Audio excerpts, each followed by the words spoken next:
Welcome to another special edition of the Longmire Posse Podcast Wolf's Den interview segment.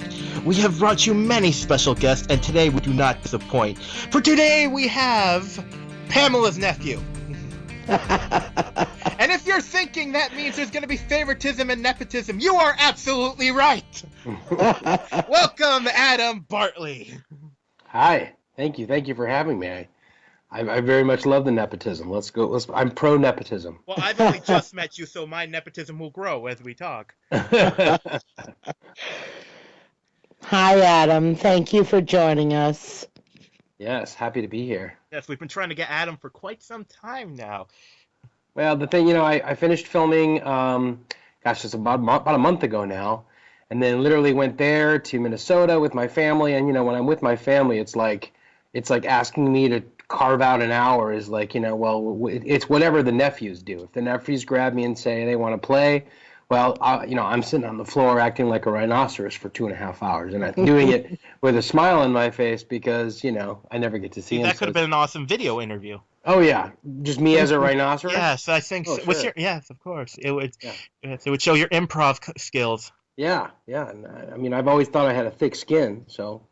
But bump.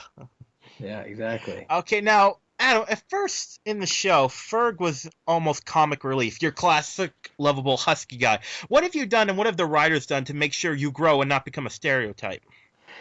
Well, I think, what's great about Ferg is that, when you start a character off the way you started, Ferg off, I'm, episode 2, episode 3 of the first season, I'm turning my badge in and telling the sheriff that I can't do this. I'm not made out for this.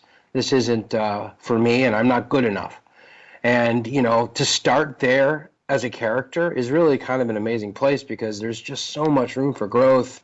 And the writers are really, really smart about that. And they've really slowly brought me along, I think that they've been really focused on having Ferg, have hidden talents that continue to come out, and things that, he's collects minerals, he's went on leadership training courses, he plays the ukulele. That's a line that was cut from this season. There's a line where I come in and I walk in with the suspect that I apprehended at the bar, and I walk in and Vic goes, "Well, you're full of surprises." And I say, "Oh, I also play the ukulele." And then I say, should I put him in the cell or in your office or whatever? And didn't make the actual cut, but they want to keep surprising everyone that Ferg, Lou has this line in season 1 when we're walking through the forest where he says, "You are full of surprises." Yes. And they love that, But now what's happening is that Ferg is becoming, season 2, he became more confident, started to believe in what he was doing, to believe in that other thing that the sheriff couldn't name, the other reason for keeping me on. And now I think this season, it's a whole different deal in season 3. Ferg knows he's needed. It's different. It's not, am I good enough? Can I do this? That's done. That ship has sailed. Now it's about showing up when I'm needed the most, when the sheriff has no other options. And that's sort of what encapsulates season 3 is that I start to, not only am I showing up, but I'm doing a good job. I'm doing it, with no one really watching or without any accolades, the way Walt does. And, I think I just want to be more trusted as we go on and on, as I keep growing. I want the sheriff to trust me more. Mm-hmm. Now, it's a classic actor's thing to create your own backstory, little things. So have you in your mind created what the other thing is? I honestly, I think it's a situation where, if I'm thinking as Ferg, I always want to be questioning what that is. Ooh. I think that's what keeps me Ferg. But I think as Adam, as I sit and think about the character and think about what Walt might say, if you really, you put a gun up to his head and you make him say it, which you probably wouldn't anyway. If you made him say it, I think he would want it to be something. I think he would want it to be something that only he and I would know that wouldn't need to be said. That kind of a thing. That should be a shirt. What keeps me Ferg. Now, they give you some extra. There's some great lines, not even just said by you, but the character. Like I'm reminded of the episode where we need SWAT. We got the Ferg. Yeah. Oh yeah, that's one of the great lines. Yeah, Vic is like, if we were in Philadelphia, we'd have a SWAT team. We'd be able to call in a SWAT team, and the sheriff, it starts my my acting reel. It starts with, we don't have a SWAT, but we do have the Ferg. Now, that driving, was that you driving or was that a stunt driver? That was actually me driving. Nice. Oh, speaking of cars, what's with the Tawny Katane post that's going around the internet? Because we saw that with you on your car. Wait, Tawny Katane? Yeah, the White Snake video. You on your car leaning forward. And yeah. Oh, yeah. Well, I actually don't know the picture you're referencing, but I just was sitting by the car and bored in between takes, and I just gave my phone to one of the PAs that were standing with me, and I said, let's do a little photo shoot. It's time. I think that's what people want. Oh, when they want they the really Ferg. sit down, what they think they want, Ferg in several different poses on a calendar. Now, speaking of that, Ferg's raw sexuality. Now, we asked Bailey this question, so let's see what you think. Who's a better choice for Katie, Ferg or Branch? Oh, I think the answer is clear. I think that there are two answers to that question. The third answer is Branch, but I think we should just completely discount that. I think everybody knows it's an egomaniacal freak joint who's off of his rocker at this point. But I think the other two options that are available are one, Ferg. But I think people would say, I think even Ferg would say, looking at Katie is that maybe I'm not ready for her yet. Maybe I have some growing to do to be with a woman who's knows herself that well and is grown up and is put together. And I think that's the problem, is that Ferg's still got a ways to go. He's still got a ways to grow, but maybe he'll get there. Maybe he'll find himself in a place where he and Katie end up coming together someday, but we'll see. The other, I said two answers. That's one answer. The other answer is neither. And I think that, as of now, I think is probably the best for now. We'll see what happens. Now, along those lines, what do you think about them giving Ferg like a love interest for the show? Well, I think it's a great idea. I think I've heard it a lot, actually. I was at Longmire days in Wyoming, and every other woman came up and just goes, "You are just so cute." She goes, they need to get you a girlfriend. They need to get you a girlfriend. All weekend long. And I think it'd be really fun to play. I just think the name of the show is Longmire. It's about a sheriff, and his deputies are there, and they have their own things going on, and we may get to a point where we do reveal something like that. But there's a lot.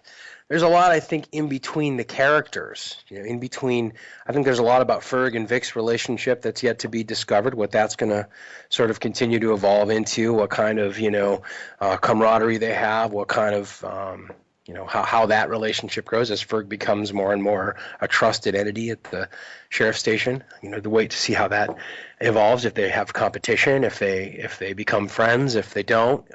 There's just an interesting stories to know there, and to see how Sheriff and the Ferg continue to get more and more comfortable with each other and have more of a rapport. I'd like to see those things keep happening. I'd like to see, if anything, before a girlfriend, I'd love to see the Ferg sort of, and have see who the Ferg's father is, and what some of that backstory is, and what happened to me in the past, how I came to get the job. I think some of that stuff is really interesting to open up to. The cool thing is there's so many stories to tell. It could be interesting, like a case that connects to your father or something.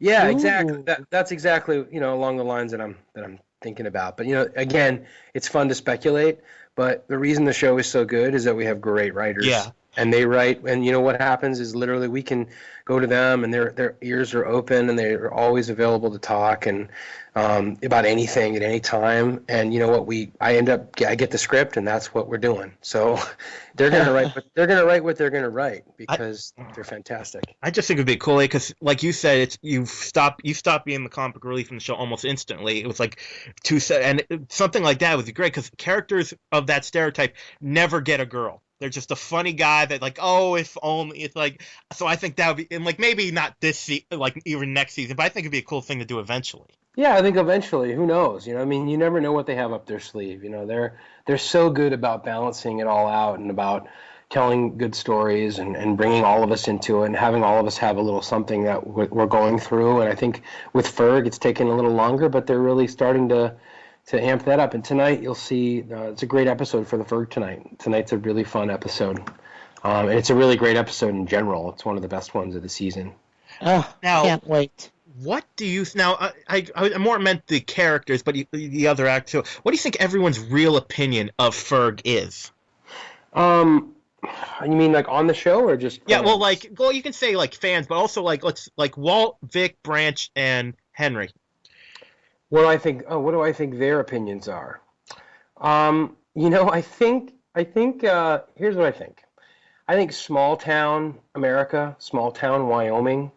I think one of the things about small towns is that I think you grow up and people have an idea about you from the moment you start going to school, from the first interaction at school with their kid, or from the first the football game they see you play in, or they hear the story about this. It's small towns, everybody knows everybody. Everybody knows what's going on, and so I think people's opinion of you is fairly entrenched. And I think Ferg. That's why it's a slow burn with Ferg. Ferg evolving, it's just going to take time. It's going to take consistency, and it's going to take continuing to surprise them for them to, eventually be like, he's one of the best cops, I'll ever know, and one of the greatest guys. I just think, everybody takes time to grow up. You start somewhere, and you just keep learning, and you keep growing, you keep giving it your all, and you're bound to get better. And I think Ferg and Henry, Henry and Walt both, I think they both feel that way about me. I think they're sitting back having a beer going, that Ferg, he's all right. He's going to be all right. I think he's going to turn into somebody pretty awesome. He's a good egg. I think that's where they're at. Now, there's something that happened in the last week's episode that we really wanted to ask you about. There's a scene where it's in the farmer who got shot. Yeah. Yeah, and there's a moment when when Ferg, Vic, and Wall are all standing over a body, and Ferg gives them a look like, I still got to do this stuff?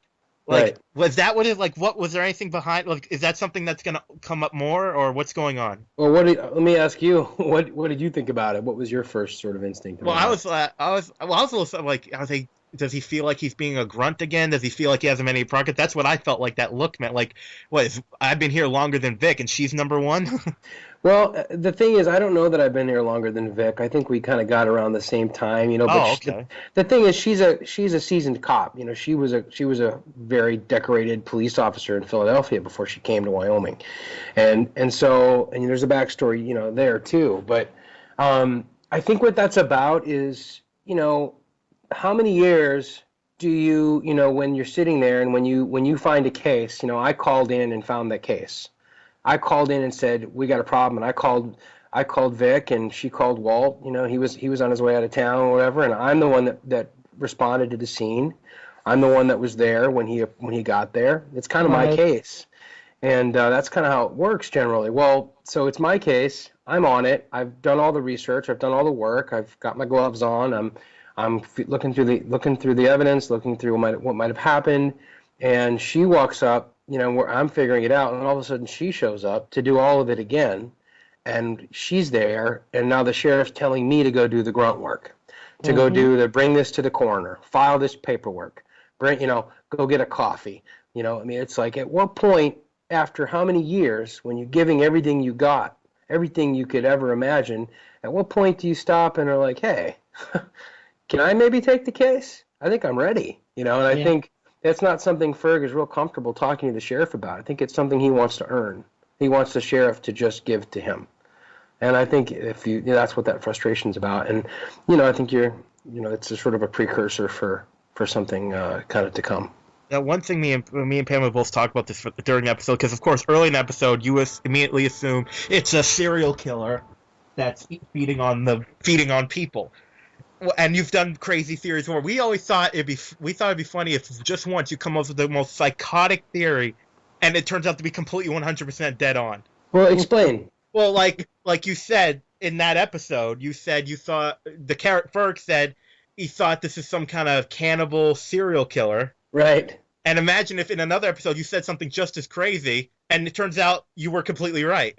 That's funny you say that. Actually, I remember when I was saying that line and doing that part, I remember thinking, God, wouldn't it be cool if we ended up sort of uncovering and following a serial killer for multiple episodes and, trying to figure all that out. It'd be an interesting turn, and I wouldn't rule it out, down the line. I mean, these guys they really love this show, and they really care about its legacy and what turns it's going to take. And there's three executive producers that sort of all work in tandem, work as a team, and they really discuss all of these elements. They go back and forth, and they have a room, and where they sit, and with the writers, and even with my girlfriend Emily, who she works as a writer's assistant and script coordinator. One of the crew.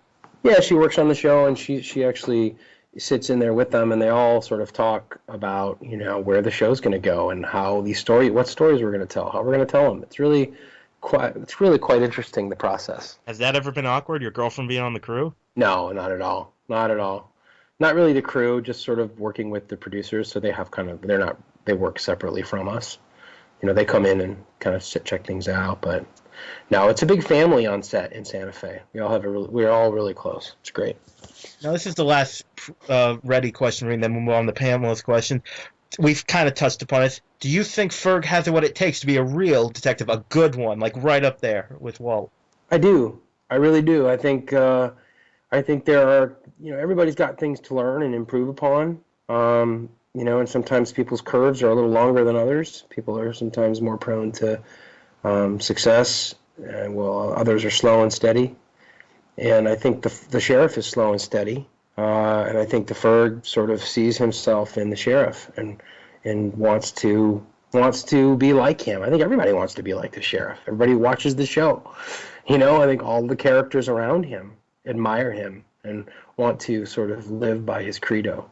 And I think the Ferg is really, I think the Ferg and Walt are very similar in that way. That would be a great episode to do. We should see an episode where we find out about like one of Walt's first cases, and it turns out he was a lot like Ferg in his early days.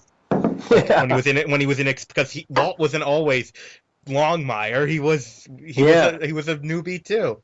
Sure. Just under illusion. Yeah, just slip. Like he just slipping all over himself and spilling things on himself. Oh, I'd love to see that. Oh my God, they should totally give him a nickname too when he's younger. You should write it, and then I'll just read it to Rob just to watch him wither and watch him just squirt. I love every minute of it. If you're going to be giving stuff to Rob, it's going to be my headshot. Come on, man. Are you an actor? Yeah. Oh, cool. So I think let's move on to Pamela's questions now. And like we said, everyone, for those of you who don't know, even though we've said it every 2 minutes in every podcast, Pamela is Adam's auntie. Yes, she is. She's my wonderful, wonderful aunt. She's the best. So Pamela, go. Not that I ever talk about it outside of the Posse podcast. Yeah, well, she's my aunt, and she started by just being an awesome support for me, and just loving. And then she fell in love with the show, and then she's like, in case nobody knew this, but she's like one of the most successful like social media marketing women on the planet. Oh, you think no? I brought her onto the podcast, and it's exploded because of her. Yeah, I've talked to you. I've talked to Bailey. Talked to Craig. We're gonna probably be talking to Lou, and then Luann next week. This is awesome. crazy. This is insane. All because of your aunt. And Adam didn't help me get any of those interviews. It was all me doing it. Yeah, actually, I didn't. Yeah. I didn't rely on Adam at all. Well, the Longmire Posse has become a really special, awesome place for a lot of people to check and get to know all the recent stuff. And, Pam, you're so good at just sitting there, looking at all the Twitter feeds and all the pictures coming in and sort of collecting all of that and putting it out on one stream for people to come to sort of continue to follow, this culture that we all care about. Longmire sort of is, for a lot of people, especially the people I met in Wyoming, Longmire is not just a show. It's a family. It's something everybody's a part of. It's it's a special. It's something different. It's not just a show. It's not something we just turn on and turn off. There's a lot. People really care about the characters. They care about the stories. And I think it's great that you do that, Pam. It's awesome. That's exactly why I do the Longmire Posse, is exactly what you said, wanting to give everyone that stream of info in one location so they don't have to hunt themselves all over the internet. That's right. And to keep people feeling like a family, a posse. We Yeah. are a posse. That's right. Right. Well, I've got some questions for you, as do a number of the posse members, Adam. Yeah. So I've got a few of those as well for you. Okay. First of all, I want to know, since you just finished with Longmire Days, as does Lorelei Hawkins and Brandon Sewell, who was the Air Force guy with the cap. He said hi, by the way. Awesome. We all want to know if you remember him. enjoyed Longmire Days. Oh my gosh. It's such an experience. I mean, my life is actually quite similar to everybody else's. It's pretty simple. I generally don't get noticed for being the Ferg, like ever. Every once in a while, if I don't have my beard on, people will say, hey, are you this? Are you on the show? Or, I find myself on planes, talking about, people are like, what? People are like, so what do you do? And I'm like, I'm an actor. I'm like, well, what show? They're like, I'm like Longmire, and they go, 9 times out of 10, they go, oh, that's one of my favorite shows. Wow. I just love it. I love that show. What do you do on it? I saw that go. And you look right at them and go, I am Lou Diamond Phillips. Yeah, I know that's actually really smart, actually. No, but the thing is this, it's about context. And, out of context in regular life, people just they aren't looking for people that they watch on TV. It just takes them a second. That's why, honestly, a lot of celebrities, people will go up to them and be like, hey, were you in my yoga class, or did we go to school together? And it's like Robert Redford, and they're like, and then they go home later and realize, oh my God, that was Robert Redford. People don't put it in context, but at Longmire Days, it's in context. So it's just so incredibly humbling and amazing. And to meet so many people, and some of them we met the year before and recognized their face. And it's not like, I'm a celebrity, come and, get my signature and I'll feel good about that and you will too. It's like, let's all spend some time together and hang out and rejoice in this thing that we all love. And that's the spirit of it. Wyoming people and everybody who I think really is attached to the show, they all share a similar type of groundedness and openness and realness about them. And we're, as actors, I think most of us, we're no different. It just was really special to have so many people express how much they love the show and the Ferg and I must have taken 2,000 pictures and signed 4,000 autographs. It was just wild. It was amazing. It was one of the best times ever that last weekend. One of the things that I think was most commented, because I also put up a Longmire Days travelogue Facebook page, so that people by the way, I love the video that you put together. It was so nice. Oh, thank you. So people who went to Longmire Days had a depository for their photographs that they could share with other attendees. So a lot of the comments that I most often saw was how genuine all of the cast is. How open, how friendly, how genuine. The most common comments that I heard, and they appreciate that so much. You're not a bunch of celebrities. You're just genuine good people. Well, I think that one of the problems with our culture is that we have this unbelievable fascination with celebrity, and sometimes for all the wrong reasons. Oh, and yes. I think actors feel that way too. It's like, it's not, it's like, I can never, if there's an actor, if you go up to an actor and say, hey, listen, I'm sorry to interrupt you, but I just want to let you know I love your work. I love the work you do. Like, I cannot imagine any actor, any artist, any musician who wouldn't appreciate that or feel good about that, just that comment. Because it's like, wow, I get to do something really special. I get to do something I love. And there's all these people that love it as well and appreciate it and want to tell me about it. How can you not love that? How can that not make you feel amazing? And I think it's really easy to be a grounded, open person with that. Unfortunately, I think there's plenty of people who aren't. Sure. Sure, but then you have to look. I mean, you take a guy like Lou, and Lou's one of the great guys, one of the great people on the planet, and whenever I go eat with Lou somewhere, whenever we go do something together, go play pool together, like it never stops. I mean, it's Longmire days every day, every morning, every lunch, every dinner, every flight, every walk to the mailbox. I mean, it's like it never stops because oh my God, La Bamba, La Bamba. I mean, every day. I mean, and so, he's really turned that into being such a great, wonderful person about that. But I mean, sometimes it drives people a little bit crazy, and they end up, acting in ways that unfortunately don't leave good memories. Lou's not one of those people, but that's a part of it too. Now, since your career started to take off, is there anything that you've worked with or met that you've been starstruck by? Oh man. That's a really interesting question, actually. Starstruck. I honestly get more starstruck about political figures and sports figures than I do about actors because I am one, and I know that I appreciate people's work and how it's influenced me. More so than like, oh my God, it's Robert Downey Jr.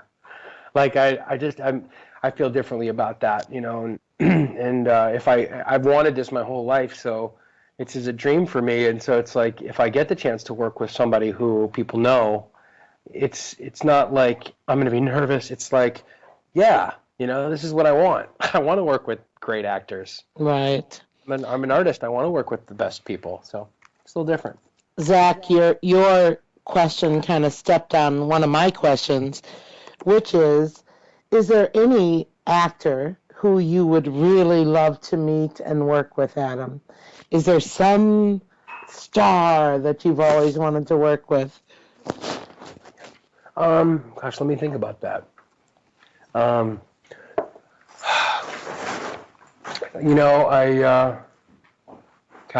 usually have like a top 3 list that's going. I think about a lot of directors I want to work with. But as far as actors, I'd love to work with like Benicio del Toro. I think he's incredible. I think he's great. I like my mind's going. You're gonna think of like 5 after the interview's done. I will. I just don't have them all at the top of my head. I mean, would I love to work with Meryl Streep? I mean, absolutely. I'd love to work with Bryan Cranston. I'd love to work with. I think Emily Blunt is an incredible actress. I think she's extremely undervalued as an actress. I always wanted to work with Philip Seymour Hoffman. He's always been my number one, for many, many years. I think he's one of the best in the history of the art form. And that was a real sad day when he left us. It was. But I'll think of like 20 more, Maybe we'll get to see you play a superhero. You never know. If Chris Pratt can play a superhero, then, maybe there's a way for Fred. Actually, I know just a Marvel hero you could play. Who's that? He's a mutant trucker, and his power is he can drive anything, and he wears a big Razorback head as a costume. What's his name? Razorback. Razorback. Yeah. But hey, and his power is he can drive anything. I'm gonna put it together. And I'm gonna bring it to Sony tomorrow.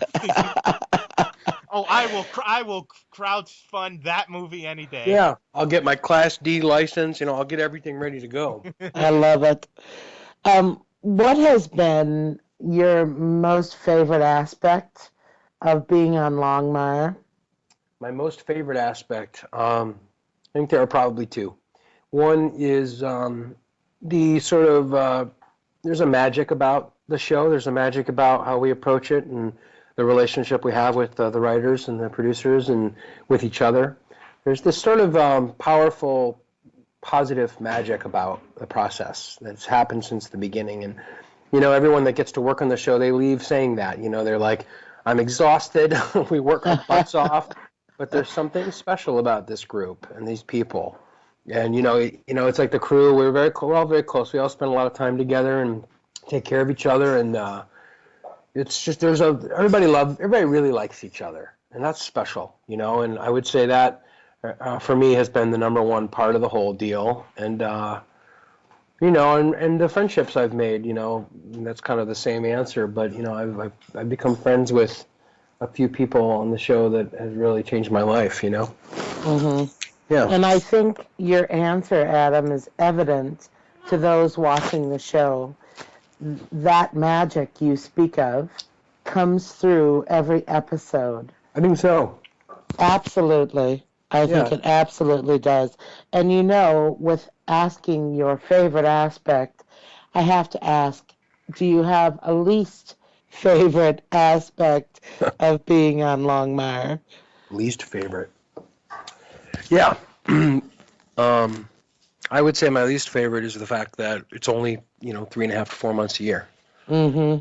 When you got 8 months out of the year where you got to, keep getting work, go back to LA, put it together, but always be on a waiting and holding period, because I know that with fingers crossed with everything, that we'll have to be back there, in March. Right. So it's always coming, and you try to get. It's just like I feel like I'm back and forth all the time, and because we were in Santa Fe for 4 months, and then we're back in LA for 8 months. So it's just tough to navigate that every year and to trying to to do other things. But it's just it's a process. But I mean, it's a huge blessing. It's a blessing I would sign up for any day. Right. And so too are the fans waiting that long period of hiatus, which brings me to a question. Do you see a chance that it would ever be more than the 10 or the 13 episode seasons that we've had so far? At this point, no. At this point, I think it's going to be 10 episodes for the remainder of the series, and that just comes from I think that's what A&E is really comfortable with. It's what they like, that number, and they're not really interested in changing that right now. So Right. I don't foresee it being any more than 10 episodes for the remainder of the series. You have no idea how many fans will be greatly disappointed to hear that answer. I know. Yeah, well, we're disappointed as I'm well, sure. but it's just it's okay. I mean, just to be able to do a show, and to be able to do it for a third season or a fourth season, or it's really is a gift in itself. So you can't be too picky. Absolutely. And what if Longmire, heaven forbid, ends and you can't find work in this field? What would you be doing if you couldn't be an actor anymore? What would you want to be doing? Man, that's tough. That's a rough world. I know.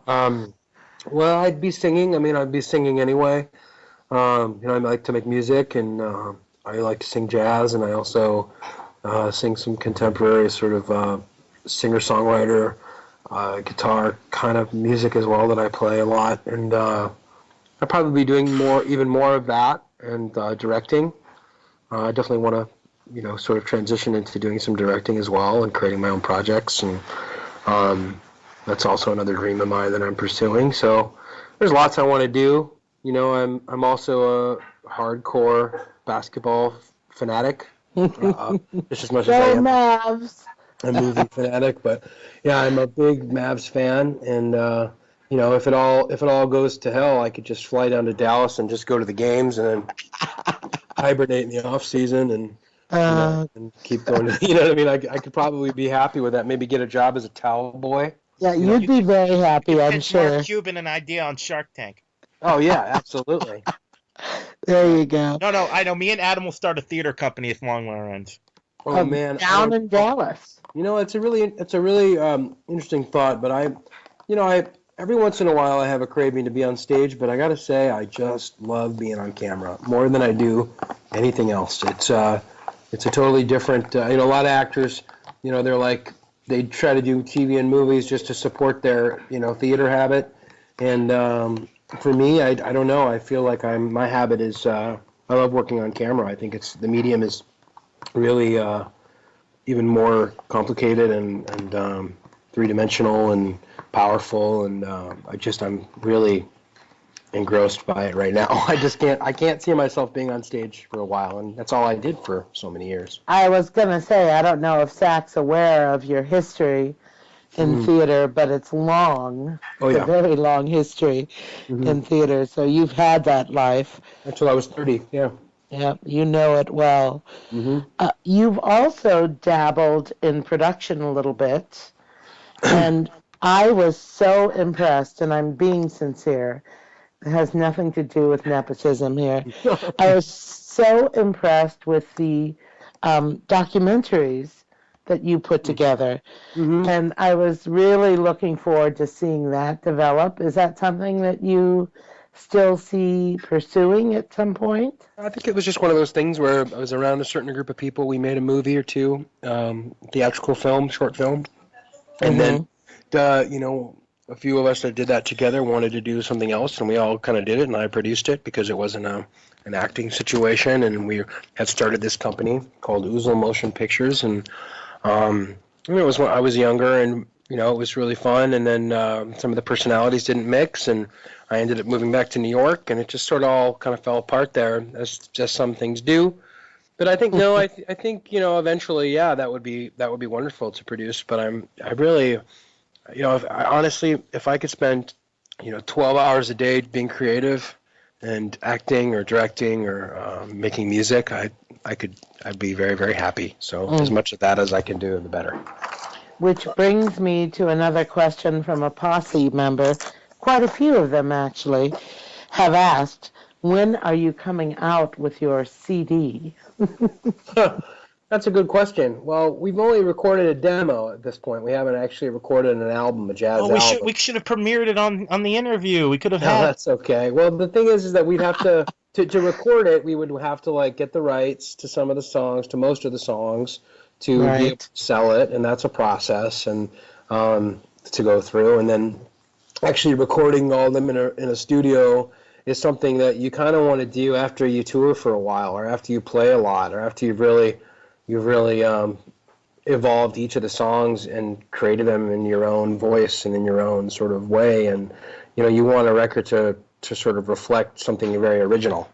And so I think we're waiting to do that until we can really kind of get that together. I mean, the time that I was in Wyoming was only the second time I've ever performed with jazz, to an audience. So. Mm-hmm. Which everyone loved. That which is what spurs these questions. Sure. There are several that we're asking about your musical album coming out soon. Monique Durant asks, is there any chance Virgil will ever be written into an episode? Yeah, that's a good question. A lot of people who read the books, they want Virgil to be dog. Yeah. Yes. And you never really know. I think right now, we keep seeing this. We keep coming back to the character of the horse, from the first season that the Yes. sheriff sort of adopted, and I think we keep seeing him. But it'd be fun. Well, I think it'd be fun for Ferg to have a dog, just to have a dog in the station. And the only thing is that when you bring a dog, onto the set, it's more time. You want to get the dog to do something other than just walk by. Then you have to sort of have the trainers and I can train him pretty well, but they have people that do that, where they literally have dogs that are trained to be in movies, and then they come in and they get them to do all the stuff on command that wastes no time. I mean, it'd be a nightmare if we're on a 10-page day where we have to film 10 pages, and I'm sitting there with Verge trying to get him to do something. I mean, he's pretty well behaved, but there are certain things that are difficult to get dogs to do. Absolutely. And, I think it would work out, but it'd be me sitting in there telling everybody, I promise you, it'll work. Well, Verge is an amazing dog. I'm sure he would be a star. He is an amazing dog. He has such a calm personality. He's a sweet soul. Perfectly suited for television. I agree with you. Maybe I just need to write him his own show. No, both of you, Verge and the Ferg. Verg, or just call it Verg. Oh, God. No. But we have another question from a posse member, Adam. Sue Jochins wants to know a little bit more about the backstory of your character. And you've touched on a little bit towards one of Zach's questions. But is there any more about the Ferg that you know that no one else knows yet? Just strokes, strokes of paint of ideas, and from so basically we don't know what the Ferg's backstory is until they write it. I mean, that's ultimately, I could sit here today and tell you a few things, which I will, that I believe, that I think are the Ferg and what happened, and that I've put together for myself. And I'll tell you them, but, all of those things could be easily and completely, contradicted by whatever the writers choose to write.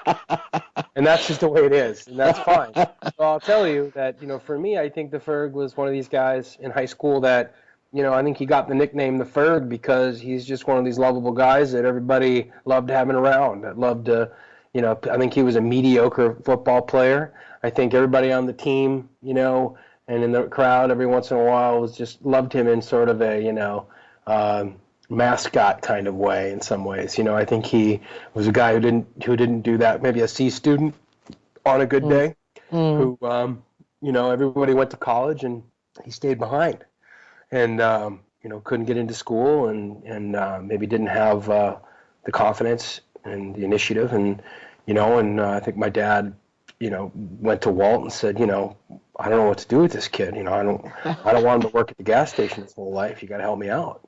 You got to take him on. You got to help him become somebody, because he can't be the Ferg for the rest of his life. So I think that's, I don't think I had real, I think I was in love with Katie Longmire in high school. I love it.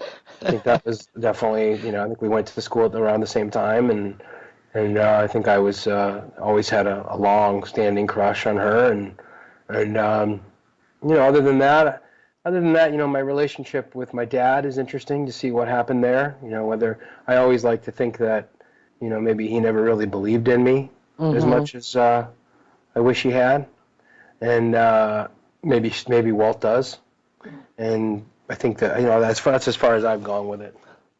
I wonder whatever happened to the avid fly fisherman, other than the one episode where you cut your finger when that faux marshal walks in.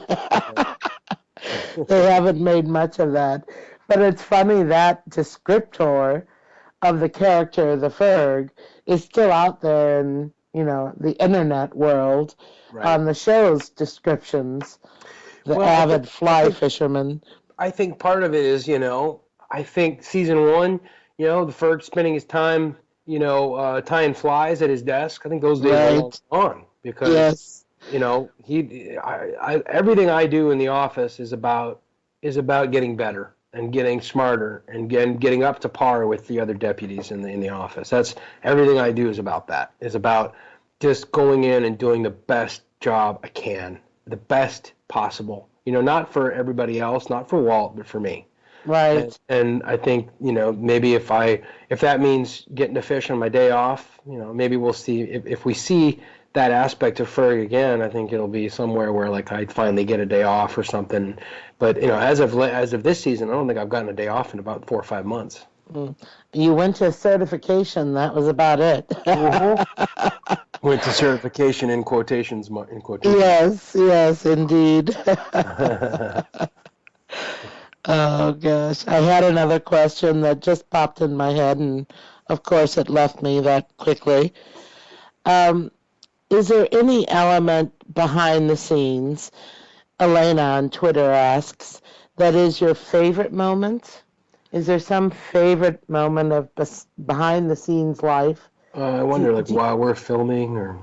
Yeah, while you're filming and you're not on set, you're watching or you're backstage, whatever the terminology is there some aspect you've mentioned wanting to direct.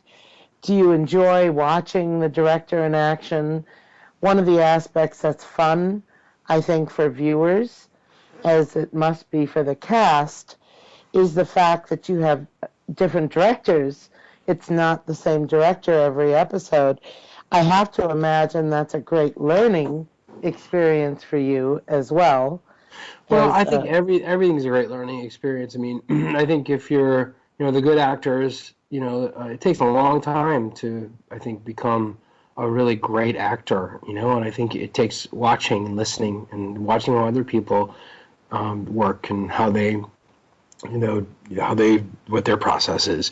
And, directors are the same thing, I mean, it's like every once in a while we'll get a director who just really wants to work with the actors, really wants to, try multiple things and do this and pull things out of you. And then a lot of times, we get directors who just kind of let you do your thing. They don't have any notes for you. They just support what you're doing, and they trust the show. And both of those things are good because, we've been with the show for 3-some years now, and we know these characters and we know these stories, and, better than the visiting directors coming in. Yes, you would hope.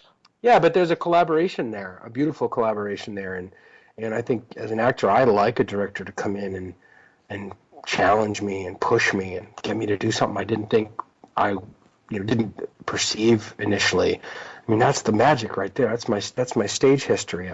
I love rehearsing. I love working on stuff. Mm-hmm. And TV and film, there's just not a lot of time for it. So true. And so behind the scenes, though, to answer that question appropriately, being in Santa Fe is really fun, and we get to ride horses a lot and hike and just be in beautiful weather and in the desert, and I just love it there so much. My friendships are really fun there. I always go out and get into trouble every once in a while, and I ride a motorcycle a lot. That's always fun, and I'm a big Mavericks fan. I've said that. Behind the scenes, though, I think we have a lot of fun. When the camera's rolling, we have a lot of fun. In between these very serious, very sort of thoughtful moments of working. We really have a good time. Lots of laughing, lots of joking, lots of hand slapping, and I think the fans got a taste of that when they see some of the video that's out there from Longmire days. A lot of people have been surprised at the sense of humor that Rob Taylor has, because the character is so stoic, generally speaking. Yeah, no, it's funny. I always see people say, like, we'd love to see him smile this episode. Exactly, yes. And which is so funny because, I mean, that the sheriff, is still going through some crazy times. I mean, he lives in a county where there's a lot of crime per capita and a lot of things to handle. He's still trying to solve a lot of things from the past. But Rob himself is hilarious. I mean, he's so much fun and constantly joking, constantly messing around, constantly, making fun of me, and we're making fun of each other and being silly, and he's a complete handball. Period. I mean, he's a lot of fun. And that's just a great testimony to his acting skills, because people are so shocked when they've seen the video of him and Craig interacting, for instance. Oh yeah, he's that guy though. He's both guys. Mm-hmm. That's what's he's all of it, and it's like with me and the Ferg. I'm not. There are elements of the Ferg that's me, and there are elements that that are in there that I've evolved from as a person. And you just collect experiences, and you focus in on certain aspects of your character that with the characters you're playing. Right. And you talked about Katie and the relationship and your theory that you'd had a crush on her, but I wonder, because it seemed a surprise to the viewers, that since when does Ferg have a crush? Were you surprised when you first read that script? Or no. Did you always know that was in the backstory? I always knew that was in the backstory. That was something that the writers had been talking about since the first season. That the Ferg had kind of a thing for Katie. And it was just finally, it took 2 seasons to get out, but I got it out. Well, I have to tell you, Adam, one of the aspects of Longmire that just amazes me and that I appreciate the most is there seems to be a thoughtfulness and a determination that started early on in the production. There's little seeds, I call them, if you've ever listened to the Posse podcast, I keep referring to these little seeds that are dropped, and it may take an episode or 2 or 3 or a season later before that little seed grows and you realize its significance. There seems to be an intentional aspect to how the series has been thought out. And it's like they had some ideas in their head from day one, and they've really let that drive the direction that they take the series. Would you agree with that? Yeah, I mean, that's just good. That's how you explain good writing. I mean, all the great shows have that aspect to them. Absolutely. Planting seeds and keeping up with them a little at a time, and then watching them blossom and grow. And the further and the more time it takes to complete that process, the more we, the audience and the viewers, are invested, and the better the payoff. Because there's so many moments when I'm watching the show, and I'll go. I actually say to my husband, I think somewhere down the line that little scene is going to be of great significance.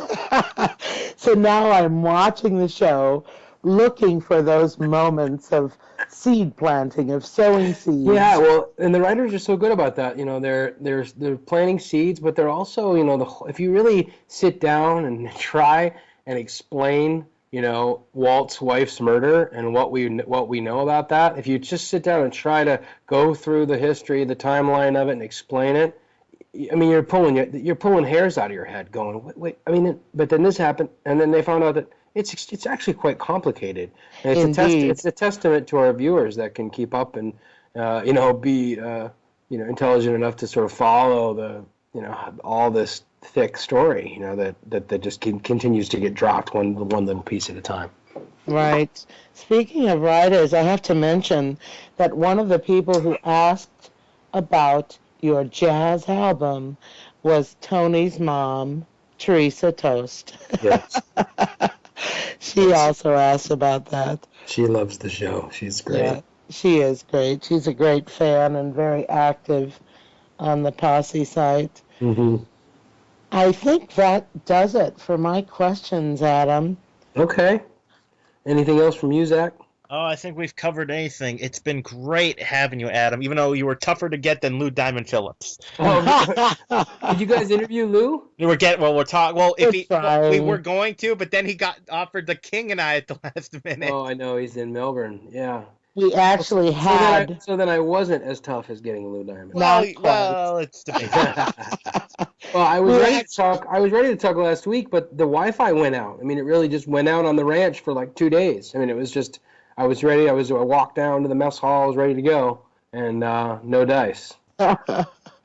Technology. Yeah. It's wonderful and it's maddening both at the same time. Thanks for all your insightful questions. It was actually really, really fun. Well, we loved having you. It was a real pleasure. And the fans, I know, are going to really appreciate this. Well, I have to tell you, Adam, every time I've done an interview, I've put out the call for questions. I think I got much more this time than I have at any other time that I've called for questions. So the fans are interested in your character, and really, I think they're going to enjoy the interview very much. Oh, well, and for those of you that are listening, all my love to you, and thanks for all your support and your loyalty, and for watching and for cheering on the Ferg and caring about what we do. And we all, myself included, all the actors and the creators of the show are just so blessed to have such great, loyal, wonderful fans out there. So you guys are what keep me employed. So thanks for that. All right, Adam. Thanks again. Talk to you soon. Talk to you soon. All my love. Love you too. Well, I don't get any love, Adam. Love to you, Zach. All right. All right. It was great having you, Adam. Really. Yeah, good to talk to you guys. I cannot wait to watch the rest of the season. Thank you, guys. Thanks for calling and making it happen. No problem. Alrighty. Bye-bye. Bye-bye. Oh, good. He's gone. We can talk about it now. All right. But again, Adam, that was great. We're so glad you were here. So bye-bye. He left. He goes. He's gone. He's off to be the diva that he is. Nah. I know he's not a diva. But it was, oh man, it's another great interview. And thank you all for listening. And remember, we only have, I believe, how many episodes left, Pamela? Only 2. No! Gasp. Scream. Wait, I can do a good gasp. Give me a second. It's called Prepare Yourself for Dealing with LWS. It's a disorder that I coined the phrase to, the acronym You're to. going to say Longmire withdrawal syndrome, aren't you? Yes. Yeah. Longmire withdrawal syndrome. Oh, all right. Well, on that note, I think it's time for us to depart. But don't forget, we're all caught up with the show now, so no more late episodes. No. And we got another interview lined up. We'll be interviewing the lovely Luann next week. Indeed. Can't wait for that. Indeed. All right. So, Pamela, do you have anything else to say? No, just thank you to all the Longmire Posse members. Your enthusiasm, your activism right now as we're pushing for renewal is greatly appreciated. I'm out begging for retweets and shares, and I'm getting hundreds and hundreds of paid shares of some of the posters I've created for renewal. So you guys rock. There's no other way to say it. We don't have fans. We have activists that are just so invested in seeing the show renewed. So thank you, Longmire Posse members. You're the best. All right, that's it for this interview. So come on, Posse, let's ride. If you would like to donate to help pay for this and other Southgate Media Group podcasts, simply go to our website, southgatemediagroup.com, and click on the donate button. It can be as little as $1 or, well, as much as you want. Help keep this fun going by supporting this and our other shows. Thanks again for listening, everyone. You're the best fans in the world.